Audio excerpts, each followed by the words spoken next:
Sang Hyang Adibudaya Namo Buddhaya. Para upasaka dan upasika dimanapun berada, kembali pada kesempatan yang berbahagia ini saya akan menyampaikan sebuah renungan tentang keberhasilan Pertapa Siddhartha menjadi Buddha atau mencapai penerangan sempurna.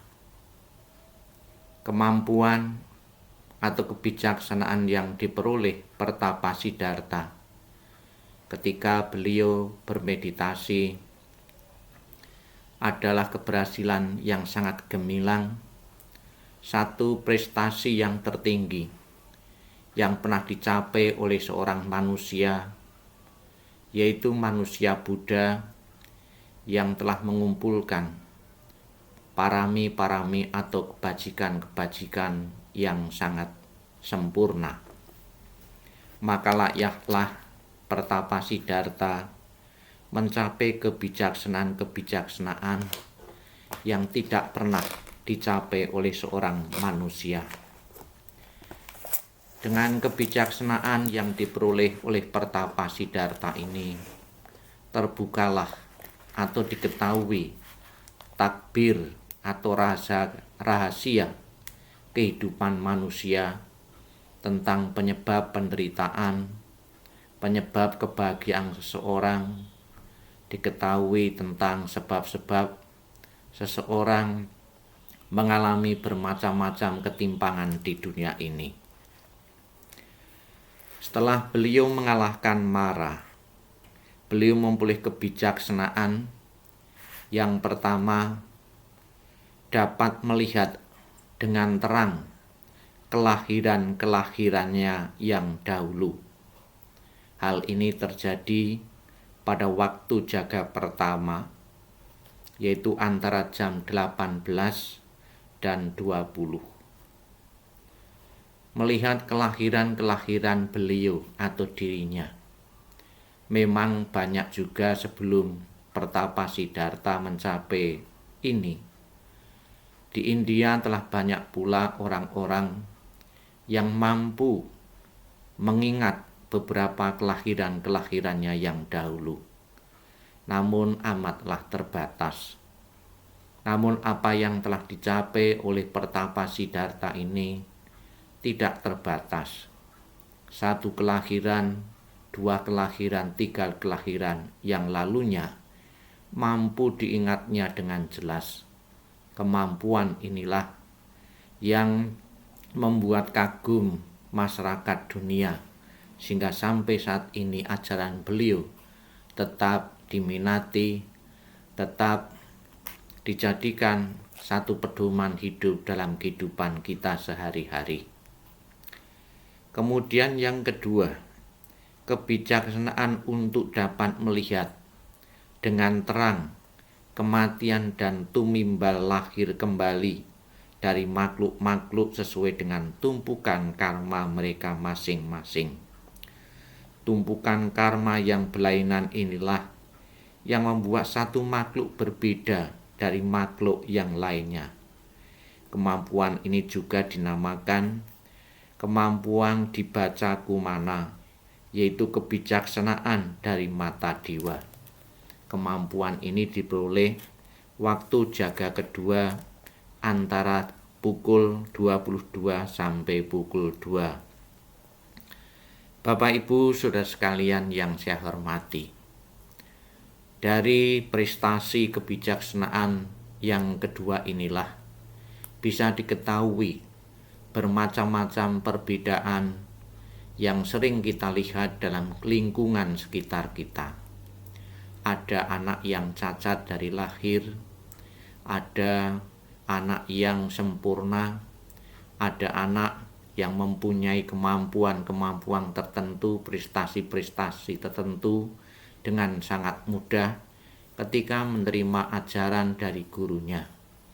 Dan juga masih banyak lagi beberapa ketimpangan-ketimpangan, perbedaan-perbedaan yang sering kita lihat di masyarakat inilah disebabkan oleh timbunan karma-karma masa lampaunya.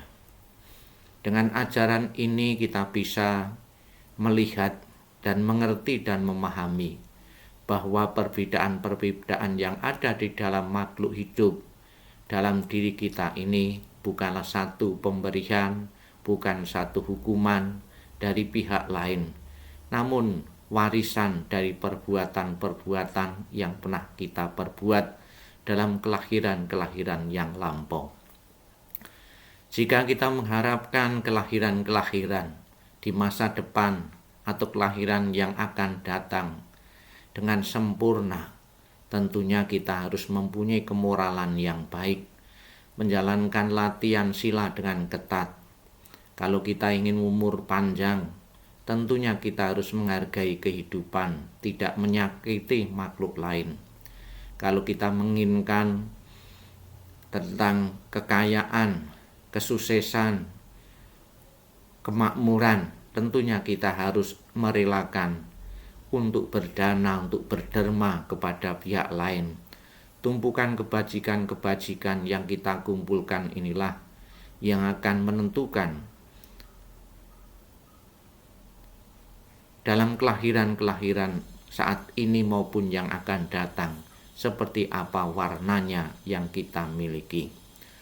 Marilah Bapak Ibu sekalian, setelah kita belajar mengerti ajaran Sang Buddha tentang hukum karma, marilah kita bersama-sama tanpa ragu dan sangsi menjalankan ajaran Sang Buddha ini agar dalam kelahiran-kelahiran saat ini maupun kelahiran yang akan datang kita selalu mempunyai kesuksesan, keberhasilan, dan keberuntungan.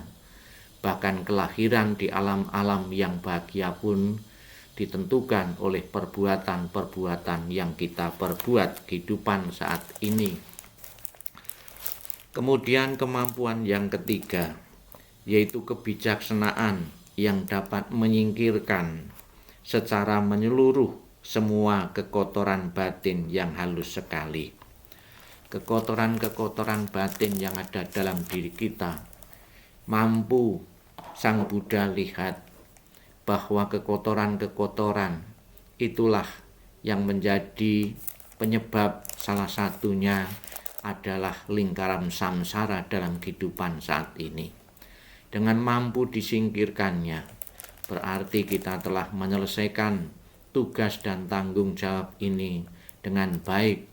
Kita tidak akan tumimbal lahir lagi di alam manapun.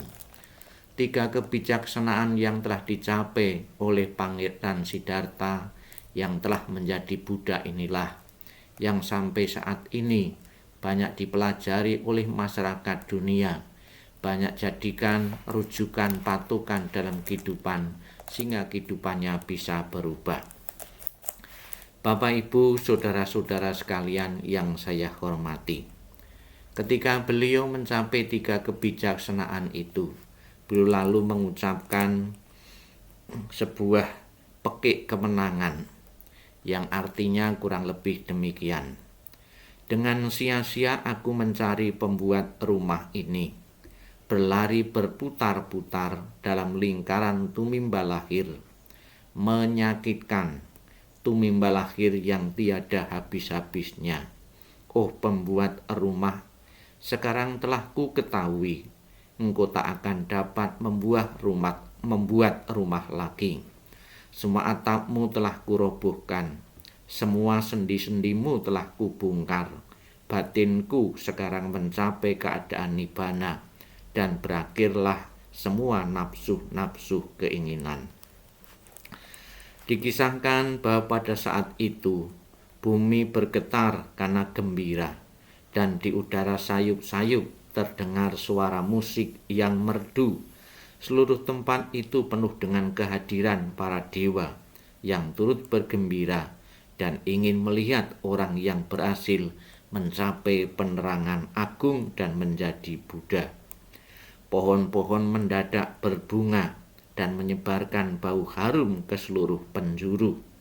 Binatang hutan yang biasanya saling bermusuhan pada waktu itu dapat hidup berdampingan dengan damai. Demikianlah Pangeran Siddhartha yang dilahirkan saat purnama di bulan Waisak 623 sebelum Masehi, kemudian meninggal pada usia 16 tahun, meninggalkan istana pada usia 29 tahun, setelah bertapa selama 6 tahun menjadi Buddha, dan pada usia 35 tahun beliau mencapai penerangan sempurna atau menjadi seorang Buddha. Bapak Ibu saudara sekalian dimanapun berada, kemampuan prestasi, 3 kebijaksanaan yang telah dicapai oleh Pertapa Siddhartha ini bukan mendadak prestasi itu.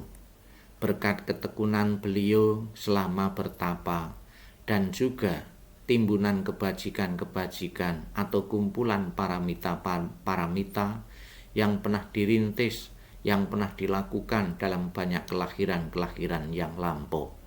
Semoga segenap umat Buddha dimanapun berada akan selalu meneladani, menginspirasi kehidupan Sang Buddha. Mulai saat ini kita bersama-sama mengumpulkan parami-parami atau kebajikan-kebajikan sekecil apapun melalui pikiran kita, melalui perbuatan kita dan tindakan kita.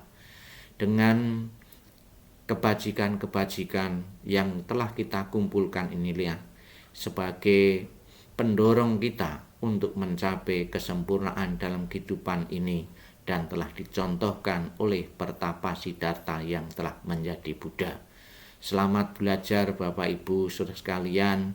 Semoga Buddha Dharma akan selalu menggema, akan selalu diminati, akan selalu menjadi pedoman dalam kehidupan kita sehari-hari untuk mengakhiri penderitaan. Sabi sata bawan tusukitata. Semoga semua makhluk hidup berbahagia dan sejahtera. Sadu, sadu, sadu.